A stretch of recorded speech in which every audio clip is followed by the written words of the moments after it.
Hello everyone and welcome to CRAMSURG, Clinical Research Appraisal and Methodology for Surgical Trainees, where we pick a paper fresh from the press on a hot general surgical topic. We review it for you, we present it for you, we critique its methodology for you, and provide top-of-the-field expert opinion and teaching on research appraisal and methodology. My name is Gio Perin, and together with Professor Sababala Subramanian and Maria Digby, we bring you CRAMSURG, from the wonderful region of the Yorkshire and the Humber. So we're going to carry on with our how-to guide on statistical tests, and we're going to talk about per samples t test today. Usual disclaimers: I'm not a statistician, and no, I am an expert in statistical software. I just enjoy using both. A quick visual summary of what we've discussed so far. So we talked again and again about assumptions, particularly normality and scalasticity in the past few sessions. And I think it's key that you guys remember what those are. Probably the most important thing we've been talking about. We briefly touched on students T, ANOVA, Welch ANOVA, and Chue ANOVA, and how to run them on Jamovi. Today, we are going to move a bit further in this discussion. But first, we're going to run a little recap. I'm going to try and take you on a sort of science fiction journey in a dystopian future where, the cost of studying has gone up incredibly in the past few years. Students have gone out and protested violently against the cost of university, and junior doctors are really, really underpaid. In this fantastic, imagine this world where all of this is happening. There's two people. One is Maddie. For her privacy, we're going to call her Mad. And one is Nith, and for his privacy, we're going to call him N1. And these are random pictures of them taken. And because they are out of money and cash strapped, they decide to start a business producing cannabis. And they want to know if they're doing a good job. Nith is running the plantation in his house, and he has decided last week to plant 2 rows of cannabis, one at 25, one at 27 degrees. And he wants to know if they are different. So he drops a text to Maddie. And Maddie answers, well, how many grams did each plant give you? Now, Nith, why do you think, sorry, N1 for your privacy. Why did you think Maddie asked you how many grams did each plant give you? Because we need numerical continuous variables to make our calculations. Yeah, that sounds good. What test do you think Maddie's going to make you run? Student T. Yeah, probably right. Obviously you go count your grams, and you go back to your phone, and she goes, oh, remember to check assumptions. Now, you do feel that you should know about these assumptions, and you also don't want to ask her because she takes ages to answer. So what assumptions are we talking about here, Nith? Normality and scalasticity before running a student T to make sure the data is normally distributed and the variances are not massively different. Absolutely, yes. So for normality, in Jamovi, we run a Shapiro-Wilk test. And for scalasticity, we run a Levent test. And Jamovi will prompt you to run those when you are trying to run a student's T. Now, let's move on slightly in our recap. You suddenly remembered that you had another row at 23. So one at 23, one at 25, one at 27, because as we all know, in your world, heating costs a lot of money. So you ask her, what should I do? What do you think Matt is going to say? He's now got 3 samples with 3 sets of continuous data. He should run an ANOVA. I'm sure he will remember to check the assumptions before running it. Absolutely. And you will remember to run this to check the assumptions, right? Yes. Yes, you will. Yeah. Perfect. And that's what she said.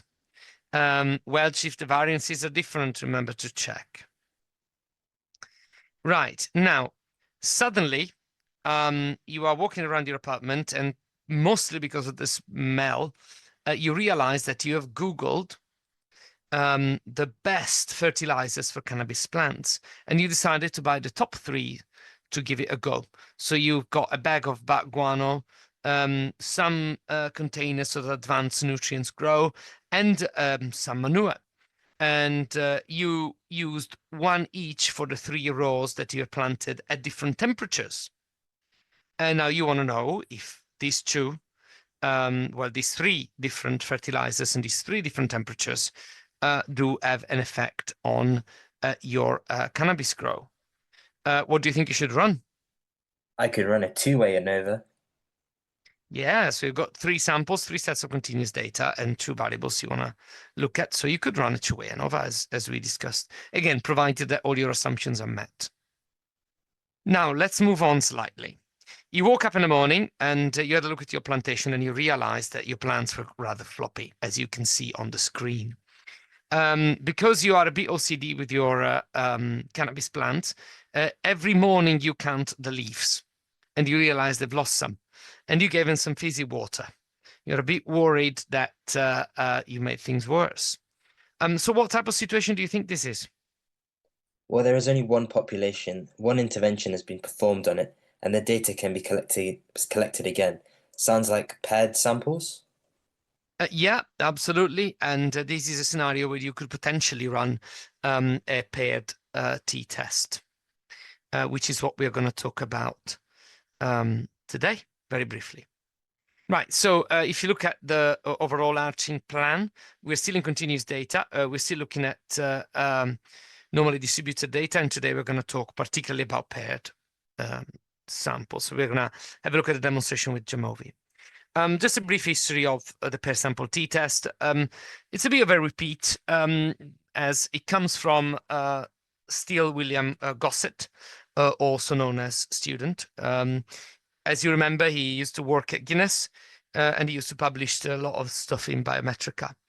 A brief further note that's fairly interesting, given that we talked about Fisher last time. Fisher, Gossett, and Pearson were good friends, and he said that Gossett was very good at being friend with them because they both had a massive ego.